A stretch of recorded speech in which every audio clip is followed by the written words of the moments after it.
नमस्कार, मैं मधुसूदन राय, star news Andaman. दोस्तों, इस वक्त मैं मौजूद हूँ लक्ष्मीपुर पंचायत का जो स्कूल टिकरी है वहीं पे है, डिगलीपुर तहसील के अंडर में। और यहाँ में गांव वासी का तरफ से तथा प्रधान का सहयोग से यहाँ में एक चक्का जाम का आयोजन किया गया। यानी बहुत सारा इश्यूज था, मेडिकल से लेकर, रोड से लेकर, इलेक्ट्रिसिटी से लेकर BHNL तक और फॉरेस्ट डिपार्टमेंट सारा। तो यहाँ में सारा कुछ बताया गया और देख सकते हैं सारा गाड़ी जाम हो गया था और ये अभी छोड़ दिया है। तो सारा कुछ हम आप लोगों को दिखाएंगे, क्या क्या डिमांड रखा है। और सारा डिपार्टमेंट का ऑफिसर लोग भी आए हैं, इन लोगों को आश्वासन दिया है, बहुत ही अच्छा से बोला है और इन लोग गांव वासी उसी में सहमत हुआ। और सुनिए ये क्या बोला और क्या होगा। किसके कारण? नालायक एडमिनिस्ट्रेशन के कारण। सबसे बड़ा नालायक है हमारा लेफ्टिनेंट गवर्नर, एक नंबर का नालायक है दोस्तों। साथियों, आज एक लेफ्टिनेंट गवर्नर अंडमान के इतिहास में 3 साल का ऊपर कभी नहीं रहा, लेकिन फिलहाल लेफ्टिनेंट गवर्नर 7 साल होने वाला है। 7 साल, क्योंकि इनको यहाँ से मोटा कमाई मिलता है, मोटा कमाई मिलता है। सजग नहीं होगा आम जनता, जब तक जागरूक नहीं होगा तब तक एडमिनिस्ट्रेशन हम लोग को इसी तरह पीसते रहेगा दोस्तों। साथियों, आपको आगे चल के और भी बढ़ के सोचना है दोस्तों। आज हमारा डिगलीपुर में रोड का हालत देखिए, लक्ष्मीपुर मिलन ग्राम का रोड का हालत देखिए। लक्ष्मीपुर फॉरेस्ट ऑफिस से लेके डिगलीपुर बाजार, इसका बीच में जो भी गड्ढा है, गड्ढा में मछली पालन किया जा सकता है, गड्ढा में पानी भरा रहता है। डिगलीपुर से मिलन ग्राम से अगर आप बाजार जाएंगे तो आपको 1 घंटे का टाइम चाहिए। कोई भी गाड़ी में जाएंगे तो ये कितना किलोमीटर है? ज्यादा से ज्यादा 10 किलोमीटर है। 10 किलोमीटर सफर करने के लिए गाड़ी में आपको 1 घंटा टाइम लगता है। लेकिन क्यों लगता है? अभी रोड के कारण लगता है, हमारा नालायक पीडब्ल्यूडी डिपार्टमेंट के कारण लग रहा है। तो सब हमारा समिति मेंबर लक्ष्मीपुर पब्लिक सेवा के नाम से पब्लिक के ऊपर शासन ज्यादा चलाने की सोच रहा है। जैसा एक मुद्दा आता है एनक्रोचमेंट, आज का डेट में बहुत भारी बर्निंग इशू हो चुका है। कोई भी काम, कोई भी गलत काम जब शुरू होता है, अगर शुरू से ही उसको बंद कर दिया जाता तो वो गलतियां कभी अपना जड़ फैला नहीं सकता। आज से पहले 30 साल, 20 साल, 25 साल, 40 साल पहले एनक्रोचमेंट हुआ, तब का गवर्नमेंट ऑफ इंडिया का प्रावधान में ऐसा नहीं था कि एनक्रोच नहीं करना। आज 30 साल, 25 साल बाद उस चीज को लेकर बहुत बड़ी हंगामा हो रहा है। एडमिनिस्ट्रेशन अथॉरिटी जो भी रहता है, रेवेन्यू अथॉरिटी, जब मर्जी जहां मर्जी जाओ और फल फूल वाला पेड़ को काट देकर चले आओ। क्या ये है एनक्रोचमेंट बंद करने का एक तरीका? क्या ये होता है कोई भी सिस्टम को सही से चलाने का? जब 25 साल पहले कोई भी इंसान कोई जगह एनक्रोचमेंट करके बैठ रहा है तब पता नहीं चलता था, पता तो तब भी चलता था, लेकिन जैसा मेरा पहले वाला वक्ता ने कह कर दिया कि उस समय घूसखोरी भी चलता था, शायद नहीं। वैसे जो काम इल्लीगल है हुआ कैसा? आज जब वहां पे इंसान बैठ के अपना जिंदगी अच्छा से बिता रहा है और आज उसको बेघर करने की कोशिश कर रहा है। जब शुरू किया तब पता नहीं चला था क्या? तब क्यों नहीं बंद किया? एक क्वेश्चन तो रेज होता है। आज इस मंच से एडमिनिस्ट्रेशन से पूछ रहे हैं कि आप आए और हमारे जनता के जो क्वेश्चन है, जो प्रश्न है, आप उसका जवाब क्लियर करके जाइए।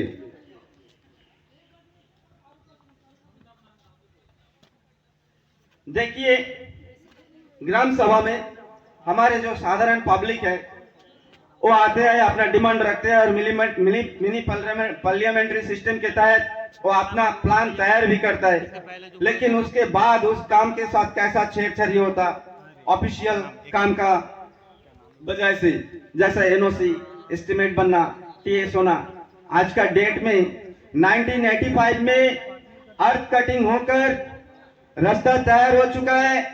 जब पंचायती राज शुरू भी नहीं हुआ था, जन भी नहीं हुआ, उस समय जो रास्ता बना विलेज डेवलपमेंट के लिए, ब्लॉक डेवलपमेंट के तरफ से, क्या वो रास्ता बिना एनओसी में बना था? क्या वो रास्ता बिना सरेंडर में बना था? क्या वो रास्ता स्थानीय लोगों के मत का बिना बना था? नहीं बना।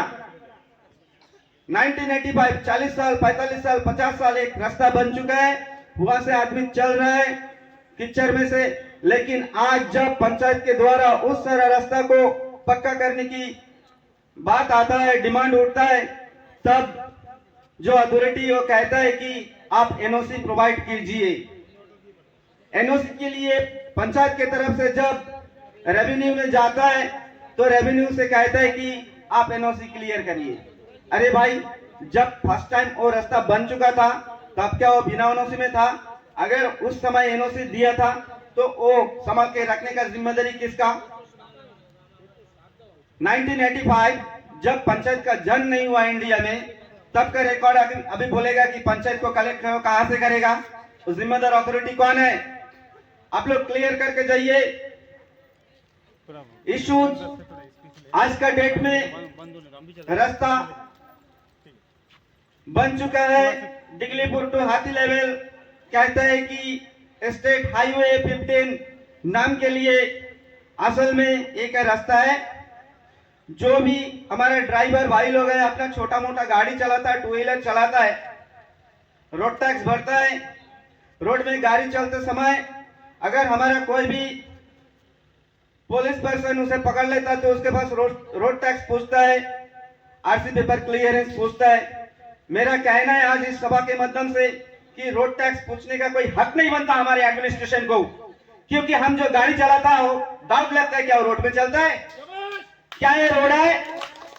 कोई जगह का रोड का इस तरह होता है।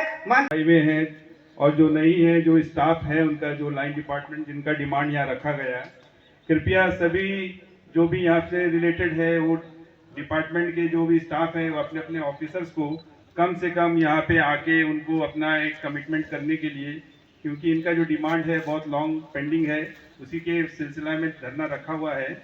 तो जो भी है ऑफिसर, हेड ऑफ ऑफिस है, कृपया वो उनको अपना बुला के यहाँ पे इनको आश्वासन दे कि कब तक ये काम हो जाएगा और कब तक सॉल्व होगा, ताकि ये धरना को हम यहाँ से जल्दी करके सिचुएशन को नॉर्मल करें, ताकि जो भी लोगों का परेशानी उसका भी समाधान हो जाए और हमारा जो पंचायत का डिमांड है उसको भी करने का एक समय निर्धारित करें, ताकि इनका डिमांड को हम जल्दी से जल्दी पूरा कर सकें।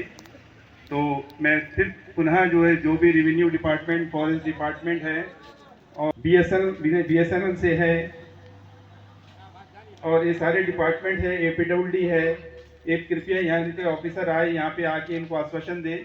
और हमारा ब्लॉक के तरफ से कुछ डिमांड्स है जिसमें प्रधान जी ने रखा था कि हमारा प्रधानमंत्री आवास योजना में 73 लोगों का सैंक्शन था, जिसमें 10 लोगों को अभी तक सैंक्शन हुआ, बाकी 63 लोगों को नहीं मिला है।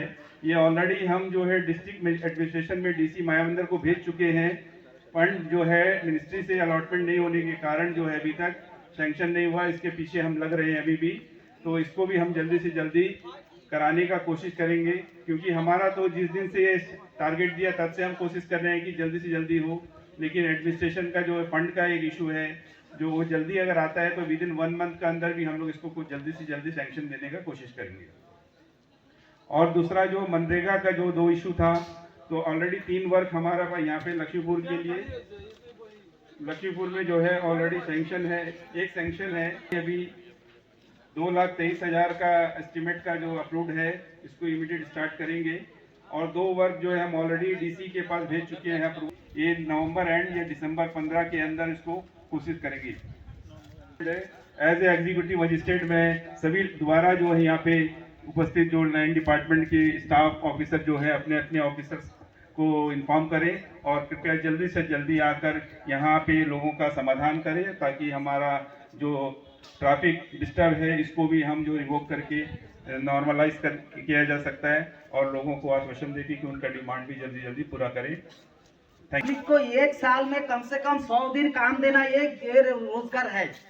एक 100 दिन का काम का जो सिस्टम है, एक साल में 100 दिन काम देना है। उसके बारे में आप क्या कई सालों से हम लोग देखा है 100 दिन का काम गांव में होता ही नहीं, सब बेरोजगार है। ऐसा क्या है आपका बाइलो में 100 दिन का काम का जो बाइलो है वो बाइलो देके आप फॉलो कीजिए, वो बाइलो का बात कीजिए। आप उस तरह बोलने से आप एस्टिमेट बनता है कब काम देके कोई ठिकाना नहीं है। साल में यहाँ पे कई लोगों का 1 महीने भी काम हुआ नहीं है, जबकि 100 दिन का काम का बाइलो ऐसा नहीं है। साल में 100 दिन का काम हर एक किसान को वो गांव में जो काम करता है वो उसमें देना है। इसका बारे में तो बात बोलिए। हाँ, तो आपका अच्छा बात है कि एक्चुअली अभी जो भी वर्क है, जो बात आपका सही है कि जिसका जॉब कार्ड होल्डर है उसको जो है साल में 100 दिन का जो है वो रोजगार मिलना है।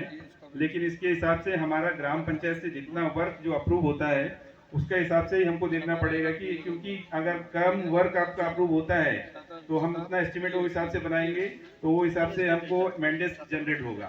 अगर मान लीजिए हमारा पास फंड भी एक लिमिटेड होता है, पूरा आता नहीं, क्योंकि जब हमारा ग्राम सभा में बहुत सारा वर्क आ जाता है तो लिमिटेड हो जाता है, सभी यहाँ पे 15 पंचायतों में काम करना पड़ता है।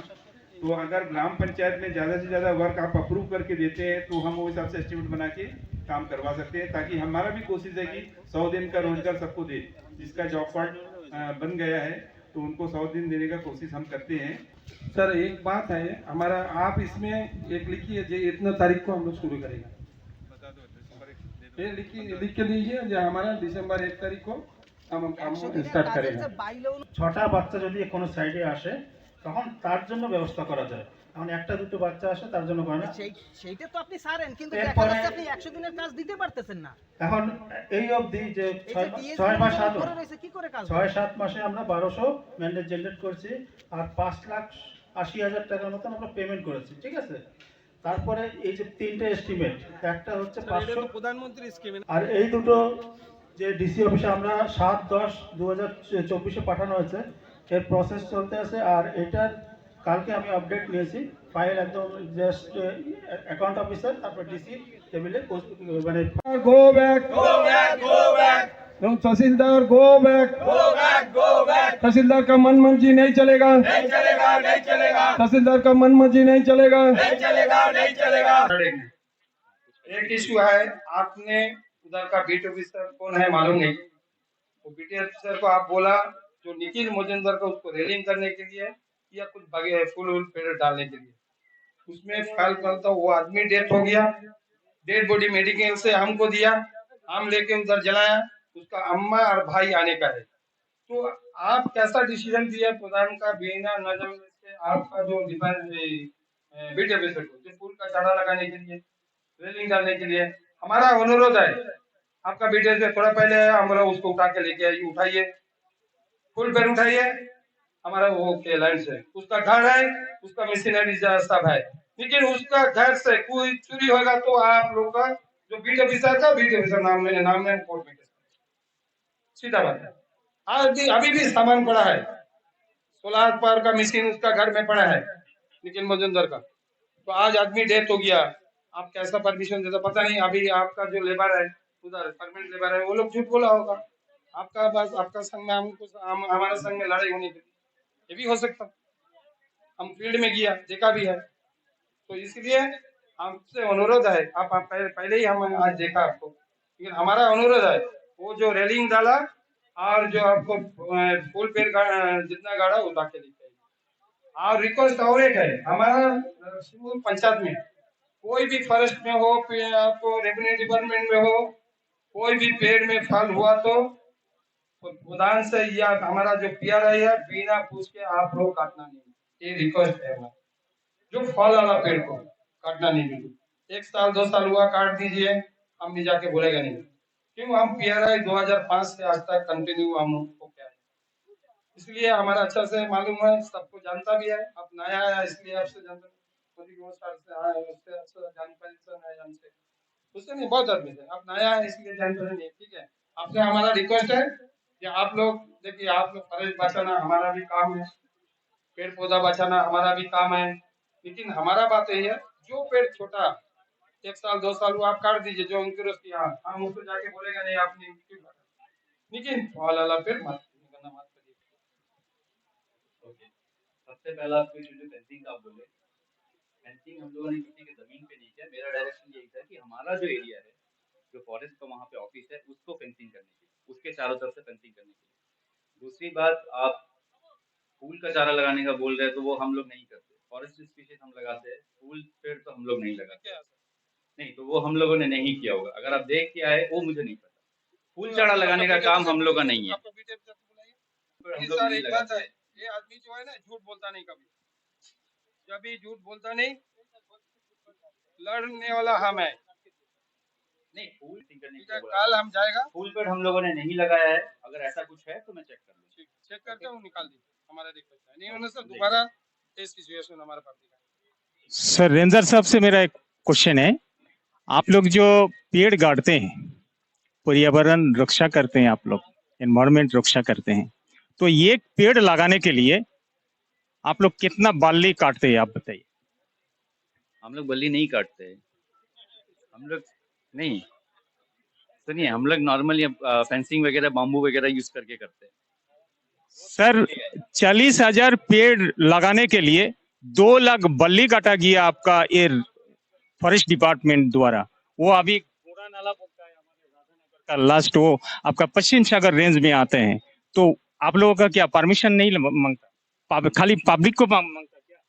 देखिए देखिए, जैसा कि इन्होंने बताया है कि मुझे डिवीजन का बारे में ज्यादा आइडिया नहीं है। मेरे आए हुए अभी 2 महीना ही हुआ है, तो अभी आप जो बोल रहे हैं मुझे नहीं पता इसके बारे में। उसके कितना ऑथेंटिकेट, आप जो बात करें कितना ऑथेंटिकेट है या नहीं है, उसके बारे में भी आइडिया नहीं है। लेकिन जहां तक मुझे लगता है ऐसा हम लोग नहीं करते। और एक बात सर, ये जो मगन नाली से आपका मधुपुर तक रास्ता का 2 साइड से जितना पेड़ लगाया है, ये पेड़ थोड़ा आप इंक्वायरी करिए कितना पेड़ लगाया और आपका स्टॉक में कितना वो लिखा है, वो थोड़ा चेक करिए। और एक बात है कि आपका जो सीतानगर रेंज में जो 5 नंबर वार्ड है, सीतानगर 5 नंबर वार्ड, तो उसमें आपका जो बीट ऑफिसर है, उनको तो देखना चाहिए, जंगल का रक्षा करना चाहिए। तो उसमें क्या हो रहा है, कुछ कुछ पेड़ में छिलका निकाल के रखा है कि वो पेड़ मर जाए। तो इसका बारे में तो आपको वो जो बीट ऑफिसर देखभाल करना है ना सर, वो नहीं हो रहा है सर। नहीं, हम हमारी तरफ से जरूर कोशिश करेंगे। जब देखिए, अगर ये इन्फॉर्मेशन आपको मिल रहा है, जब ऐसा कुछ हुआ है, तो आप इन्फॉर्मेशन हमारे पास भी पास कर सकते हैं। आपको ये खबर मिली है तो उस वक्त आप हमें दे सकते हैं, हम उसी वक्त एक्शन ले सकते हैं। कुछ हो गया, चला गया, उसके बाद पूछने का, वैसे आप पूछ सकते हैं, ठीक है, लेकिन तब भी अगर उसी वक्त हमें न्यूज मिल जाता तो उस वक्त हम लोग एक्शन ले सकते थे। अभी आपने बोला ठीक है, मुझे नहीं पता, मैं नहीं पता नहीं बोलूंगा, वो मेरा कमजोरी होगा, लेकिन मैं अपने बीट ऑफिसर को डायरेक्शन दूंगा कि वो विजिलेंस है। सर ये जो हमारे अंडमान निकोबार आपका ये पेड़ का वजह से सारा कुछ ये हो रहा है, लेकिन हम लोग भी आप लोगों का साथ में है कि पर्यावरण रक्षा हो और अंडमान रक्षा हो। तो सर आपका जितना भी ऑफिसर लोग है, बीट ऑफिसर से लेकर गार्ड, जितना फॉरेस्ट गार्ड है, कम से कम आप थोड़ा प्लीज उन लोगों को डायरेक्शन। जरूर, मैं सबको यही डायरेक्शन दूंगा, सब अपने ड्यूटी बराबर। उसके बाद हम एम्बुलेंस में फोन किया, एम्बुलेंस में लेके गया हमको हमारा डिग्री में। तो रात भर सोने नहीं सीखा, लेकिन हम टॉयलेट में या बाथरूम में जाने मदर्स का अल्ट्रासाउंड करने के लिए ट्रेन है, तो वो बाकी अल्ट्रासाउंड, आपका किडनी का पत्थर, आपका गॉल ब्लैडर का पत्थर, आपका लीवर का कोई इश्यू, वो करने के लिए वो क्वालिफाइड नहीं है, इसलिए वो नहीं करती। अब जो क्वालिफाइड नहीं है वो करके आपको अगर जो सही रिपोर्ट नहीं दे सकता, वो करना गलत है। तो महीने में एक बार मैडम आती है, महीने में एक बार आती है, 2 दिन के लिए आती है। वो सारे जो प्रेग्नेंट लेडीज हैं उनका अल्ट्रासाउंड करके जाती है, हर महीने आती है। तो बाकी जो क्वालिफाइड सोनोलॉजिस्ट यहाँ पे एक भी नहीं है, तो इसलिए आपको बाकी इश्यूज के लिए अभी प्रेजेंट जो सिनेरियो है उसमें आपको पोर्ट ब्लेयर में सर्जरीज के बाद में जो होता है, वो आई थिंक ये मेरा जवाब देने का नहीं है इसमें कुछ भी। ये आपको अप्रोप्रिएट जगह में, ऊंचा लेवल में ये बात को उठाना चाहिए। वहां में सर्जरीज में आपको बाहर से लेटर दिया उसको, तो उसका जवाब हम आपको नहीं दे पाएंगे। सही जवाब हम कुछ बोलेंगे तो वो सही नहीं होगा, ठीक है। उसका जवाब, उसका सवाल आप अप्रोप्रिएट जगह में करेंगे तो उसका जवाब जरूर मिलेगा। बाकी जो अल्ट्रासाउंड है उसके लिए कोई क्वालिफाइड सोनोलॉजिस्ट हमारे डिस्ट्रिक्ट में नहीं है, तो इस वजह से यहाँ पे नहीं होता है। सिर्फ प्रेग्नेंट लेडीज का अल्ट्रासाउंड ही यहाँ पे होता है। वो महीने में एक बार 2 दिन के लिए आते हैं, सबका करके जाते हैं। एएनएम्स अपना एरियाज में इंफॉर्मेशन देते हैं, तो सारे प्रेग्नेंट लेडीज उस 2 दिन में आके रिचार्ज किया, आपको ये बात भी बोला बैटरी रिचार्ज होता नहीं, बेंगलुरु डिग्री में बैटरी रिचार्ज होता नहीं, पूरी पूरी तो अभी आपको मैं बोल रहा हूँ सर, मेरा सुन लीजिए, फिर आप जो बोलना है बोल लीजिए। आपने पहली बार चक्का जाम किया था, उस टाइम बैटरी का प्रॉब्लम था, वो हुआ क्या नहीं हुआ? हाँ, तो जितना जितना आपसे हमारे को आएगा हम क्लियर करके देंगे। आज भी आप बोल रहे हैं कि जो नया 4G हमारा जा रहा है तो BSNL मेड है, मतलब हमारा खुद का कंट्री का है। तो ये जो नया जब बनाते हैं तो नया लगाने के बाद उसको क्या प्रॉब्लम आता है वो लगाने के बाद ही हो जाता है। अगर हमने लगाया और फिर आप बोलते कि सर आवाज नहीं आ रहा है, ये नहीं हो रहा है, इसके लिए ये ट्रेनिंग फेज में है। ये सब इस महीने के एंड में सब अच्छी तरह से शुरू हो जाएगा। तो इसमें बहुत से प्रॉब्लम है, ये आपको टेक्निकल बताता हूँ। 2 बैंड है, 700 बैंड और 2100 बैंड। जिसका एंड्रॉयड फोन है उसको तो डाटा मिल जाएगा, लेकिन जिसका नॉर्मल फोन है 2G का तो उसको नहीं मिल सकता है। तो उसके लिए